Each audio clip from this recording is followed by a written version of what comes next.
నందిపేట శ్రీ కేదారేశ్వర ఆశ్రమంలో గోదావరి నది పరాక్రమణకు హాజరైన స్వాములు ప్రత్యేక పూజలు చేశారు. ఈ కార్యక్రమంలో 400 మంది సాధు సంతులు పాల్గొన్నారు.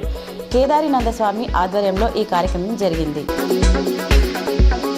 బాల్కొండ మండలం కిసాన్ నగర్లోని లయన్స్ భవనంలో మంగళవారం లయన్స్ క్లబ్ ఆధ్వర్యంలో కంటి వైద్య శిబిరం జరిగింది. ఆర్మూర్ లయన్స్ కంటి ఆసుపత్రి వైద్యాధికారి డాక్టర్ పుణ్యరాజు 20 మందికి కంటి పరీక్షలు నిర్వహించారు.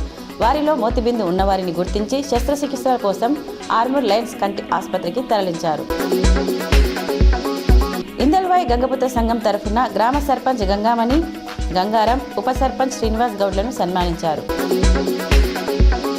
గోదావరి నది పరిక్రమణ కార్యక్రమంలో భాగంగా వివిధ ప్రాంతాల నుండి కేదారేశ్వర ఆశ్రమానికి వెళ్తున్న సాధువులను ఆర్మూర్ మున్సిపల్ పరిధిలోని పెర్కిట్ బైపాస్ రోడ్డు వద్ద ఎమ్మెల్యే రాకేష్ రెడ్డి, పలుగుట్ట మంగిరాములు మహారాజ్, సిద్దులగుట్ట కమిటీ సభ్యులు, పట్టణ ప్రజలు ఘనంగా స్వాగతం పలికారు.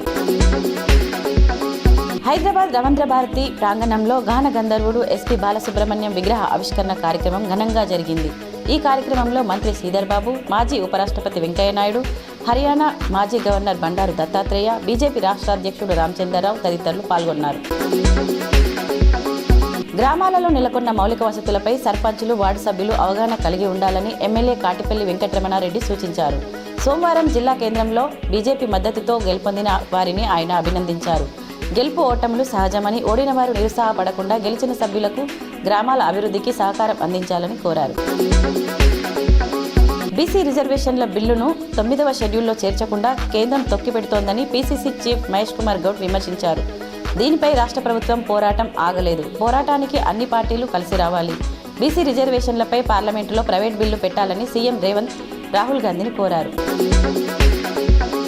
తెలంగాణలో రాష్ట్ర ప్రభుత్వ విశ్రాంతి ఉద్యోగుల సంఘం ఆధ్వర్యంలో నిర్వహించిన జిల్లా స్థాయి క్రీడా పోటీలను అర్బన్ ఎమ్మెల్యే ధన్పాల్ సూర్యనారాయణ గుప్తా ప్రారంభించారు. సోమవారం పట్టణంలోని ఖలీల్వాడిలో గల విశ్రాంత ఉద్యోగుల సంఘం భవనంలో ఆయన ఈ పోటీలను ప్రారంభించారు.